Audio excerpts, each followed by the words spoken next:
Dati kasi ako po'y taga SM. Sales clerk ako doon. Kumbaga, 4 na taon. Ang hirap kasi undergraduate ako.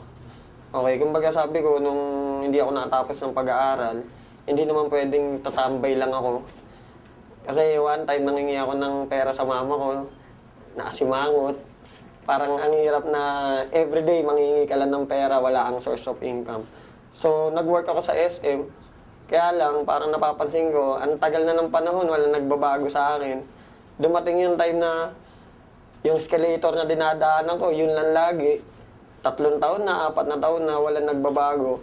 So, naghanap ako ng paraan, kumbaga paano magbago yung buhay ko. Naimbita ako ng kaibigan ko, si Philip J. Una, hindi ako naniniwala sa kanya.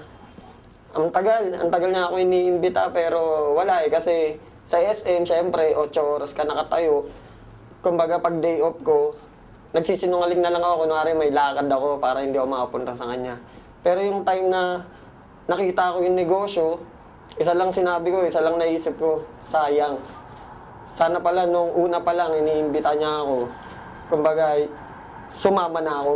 Wala na nasayang na panahon. Kasi may nangyari sa akin, kaya ako kailangan pa ng dahilan para sumama ako sa kanya. Kasi last year, okay, nagka-baby ako. May 20 yun, May 20 sila pinanganak. Kaya lang, wala akong mga pambili ng gamot. Wala akong pang sustento. Kumbaga yun, nawala sila. Okay, nawala sila May 20. Libing nila May 21, yan yung birthday ko. Kaya yun yung nangyari sa akin. Iniimbitan niya na ako nung before. Hindi ako sumasama. Pero nung nangyari yun, nawala yung 2 kong anak, kambal yun. Sabi ko, hindi pwedeng maulit yan sa akin kasi sabi ko nga magulang mo mag-abroad, masakit para sa'yo, di ba? Anak mo pa kaya, ilibing mo sa araw ng kaarawan mo. Sobrang sakit. Sobrang pag naalala ko yun. Isa lang nila sabi ko, buti na lang ngayon, kaya ko na.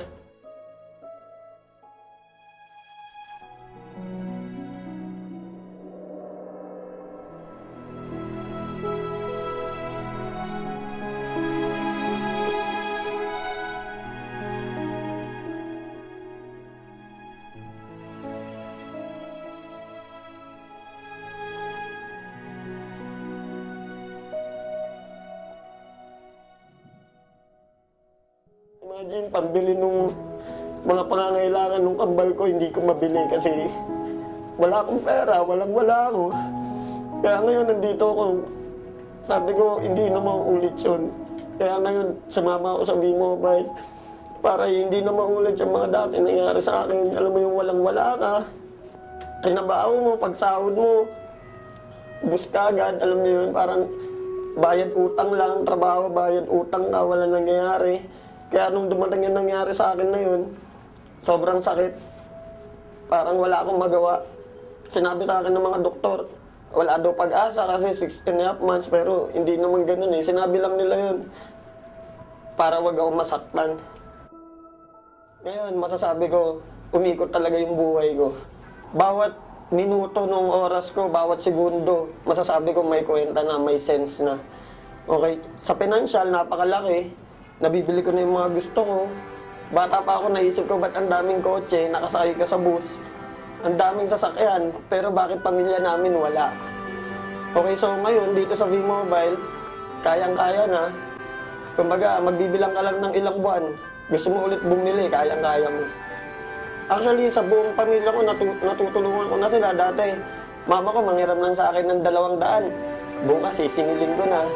Kasi wala ka ng panggastos.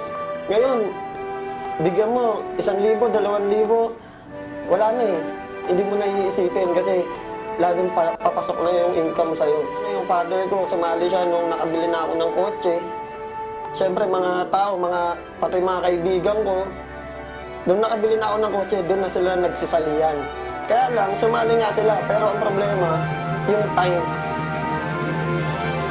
Sana kung nagsisimula pa lang ako, naniwala na sila sa akin, di sana kasabay ko sila ngayon. Mga tao kasi, mga Pilipino, to see is to believe.